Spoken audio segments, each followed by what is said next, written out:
Okay, here we are again. Andrew's Gamba right here with you. Okay, WWE, everything, wrestling news, number 3. Okay, got 3 stories here for you today. Okay, this is the series on my channel where I like to give you guys the news and rumors for this past week in the WWE. First story we have for you here: Dana White and his comments made on the WWE. Now this motherfucker, he said on Twitter about a few days ago, he was going back and forth with this wrestling fan, okay, saying, well, looks like I can't see a pay-per-view, Dana White. That's where Vince has you beat, Vince at being Vince McMahon. That's where Vince has you beat. I can watch his pay-per-views for $9.99. Then Dana White fires back at him saying, well, good luck with that, or so, I don't know off the top of my head, saying good luck with that, okay? Fake shit should cost $9.99, okay? And that really struck a chord with me. That really pissed me the fuck off because there's really only one word to describe that. That's ignorant, okay? That'd probably be the thing that bothers me the most, you know, I'm a devoted, hardcore WWE fan. Not just WWE. I'm just a hardcore wrestling fan. I just love to see wrestling in action. That's my passion. Okay, that's what I love. That's one of my hobbies, to watch wrestling. I've been ridiculed that by a lot of people. Oh, you watching baby shit. That's just what I love, okay? So fuck you if you think that, alright? So when somebody calls it fake, that probably bothers me, or just the fans, the wrestling fans, more so than the wrestlers themselves in some cases. Because that's just, if you don't know what you're talking about, if you don't know what you're talking about the product, or even what pro wrestling revolves around, and you're calling the product fake, yes, obviously, wrestling's predetermined, okay?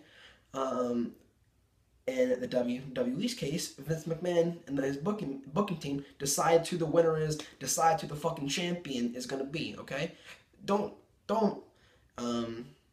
mistake that for anything. Vince McMahon makes the decisions. That's obvious, predetermined. However, you, Dana White, or anybody who's saying that wrestling is fake, you step inside the fucking ring, take a bump, take a body slam on the ring, you're gonna feel it in the morning. Your back's gonna fucking hurt in the morning. Let me tell you that. You're gonna feel the bumps in the ring. Okay? Just ask any wrestler who's been paralyzed for the rest of their life. Okay? Is wrestling fake?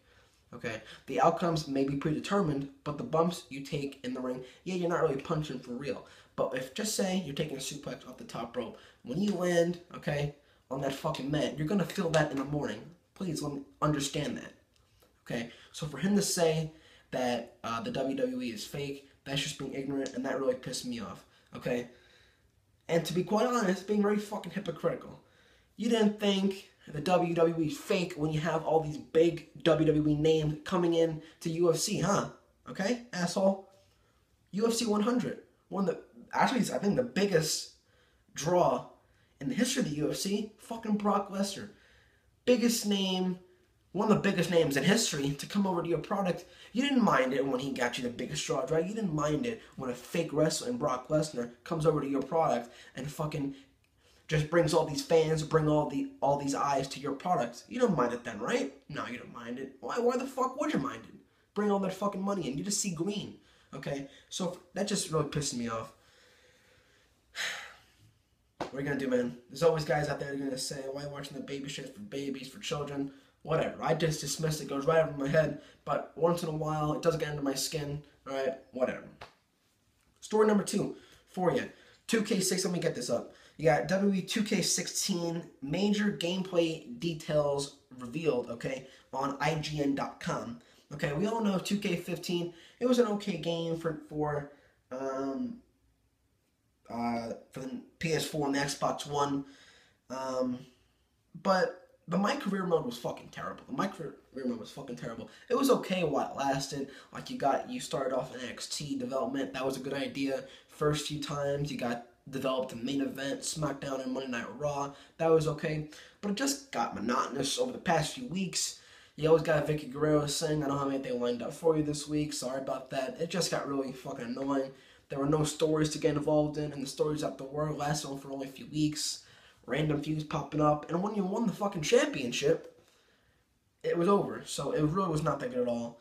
What is it called? The universe mode was great. I enjoyed the universe mode. Here's just a few things that 2K16 revealed about their game, okay? Number one, my career is back, okay? And this time, it goes a lot further, all the way to you gaining admission to the WWE Hall of Fame, okay? So you get that satisfaction of when all this time you spent building your character up to be an eventual champion and Hall of Famer. That's got to be satisfying, okay? I like that addition to my career. Create a diva, create a show, arena, championship, or back in, okay? Gives the fans more freedom to be more innovative, to be just that creative, okay? So I like that addition. Apparently online is being overhauled. I really don't really fuck with online too much with WWE games. I just play for fun. Instead of the boring bullshit that Michael Cole and Jerry Lawler spew back at each other for over the past few years, new addition, a fresh voice, JBL, John Bradshaw Layfield. I am a fan of JBL. I like his style of commentary. Okay, seems like he does his research before every show he commentates on. Most cases he puts fucking Michael Cole in his place, so I like that. So it's a cool addition to see JBL finally back in the game since he was like last commentating in 2007, so he's back in these games. You have ladder, handicap, and tornado tag team matches added back in. I'm not really too sure why they were taken out of the game, but I guess it didn't really affect me too much. But I guess it's alright to see them back in. Now this is interesting. This will be pretty fun when I'm playing with my fucking buddies. No loading screens between entrances, and you can assault opponents during the entrance. That's pretty badass. For a fact, I know most players complained about there being loading screens between entrances. They just want to get to the fucking fight. They don't want to see any loading screens. So that'll be cool. A lot of players don't have patience. They just want to get right to the fucking game. And at the same time, you can get right to the action, and you can take advantage, taking some dirty assaults to the guys during the entrances. So that's pretty cool. And improved ref and manager AI. Okay, artificial intelligence. So you got a lot of new components to the 2K16 game. I'm expecting big things for this game. It's the largest roster in history, I believe. 120 characters, playable characters. That's pretty cool. You got a Stone Cold mode. Alright, so Stone Cold, one of my favorites, one of the biggest names of all time. I was a little shocked, though, when I first heard it, that Brock Lesnar was not on the cover. But Stone Cold, of course, one of the biggest, if not the biggest names of all time. He's a very safe bet to sell a lot of copies when he's on the cover. Okay, so this game should be great. I'm expecting big things. They released some gameplay at the entrances of Finn Balor and Seth Rollins. There's a new pinning and submission, new moveset, so we'll see how that moves along. Third story I have for you here. What the fuck is it? Third story, where the fuck is it? Okay, like I said, the Undertaker being teased for later this year. Okay, WWE.com released an article about the Undertaker possibly returning at Survivor Series. Okay, just take this with a grain of salt, but here's exactly word for word from the article. The 2015 edition of Survivor Series will claim an important place in WWE history. Okay, and not just because of the epic match card that will presumably take place. This edition of WWE's Fall Classic will also mark the 25th anniversary of The Undertaker's debut in WWE, as well as the first time the WWE Universe witnessed him earn his way into the winner's circle. He didn't just become the Phenom overnight. It took a long time and a lot of defeated opponents to remove all doubt about his supernatural superstar's capabilities in the ring. Okay, so with the fact that Taker's returning this year at SummerSlam, it's not going to be a big stretch for him to return to Survivor Series. Okay, I'd love to see him Survivor Series in any capacity, whether it be performing in the ring or whether him just making a special appearance. Okay, I love The Undertaker. He's probably second on my all-time favorites, with Shawn Michaels being number one, Undertaker being number two, in that top five. So it'll be cool to see. There's a lot of good news this past week for the WWE. They've been coming white hot as of late. Okay, you had that fucking great wrestling match with Neville and Rollins this past Monday night on Raw.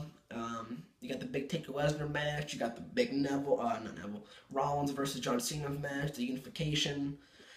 First man in history to hold both the United States and WWE Championship. Look out, guys, for that in a few days or about a week for my predictions video. Okay, if you like this wrestling video, news and rumors, okay, give this video a fucking huge thumbs up. Okay, if you want to see more videos like that, guys, I'm gonna try to get more daily uploads for you. Hit that subscribe button. Okay, I appreciate all your support. If you want to follow me on Twitter, guys, the link is down below. And if you want to get a link to my top 10 on the top 10 greatest SummerSlam matches of all time, I think you guys will find that list pretty interesting. The link is down below. Guys, I will catch you all later. Peace out.